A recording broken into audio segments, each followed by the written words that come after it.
Hey everyone, wanted to share with you my favorite way to relieve low back pain, especially from being stationary, standing or sitting for too long.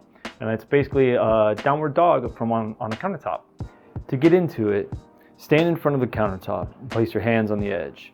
I like to be in a little bit of a lean, but it's going to depend on how tight your legs are, how much flexibility you have, and where your feet go. With this position, put a slight bend in your knees and shift your hips back until you feel a nice good stretch in the back of your legs. If you like and it feels good, you can hit each side by shifting your hips side to side, and you don't want to think about wagging your tail, but you want to think about keeping your pelvis parallel to the countertop.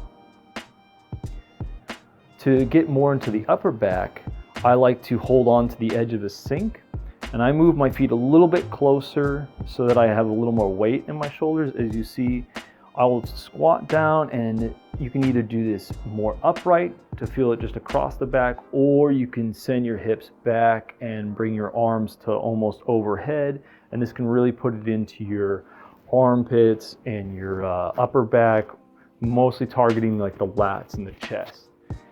This is a great way to relieve your back, especially if you're like doing dishes for a while. A lot of people tell me how their back starts to kind of seize up because they're bent over in a weird position and doing the work. What I say is anytime you start to feel your back starting to bother you or speak to you, just take a 2-second, like a 1-minute break to just hold on to that sink, shift those hips back, stretch the back of your legs, maybe get into the upper body. Doing these little mini breaks will really help your body go along. Again, it's about kind of splicing all this movement stuff throughout your day. And that's a huge thing that'll make you feel so much better. So I hope that's helpful, and I'll see you next time.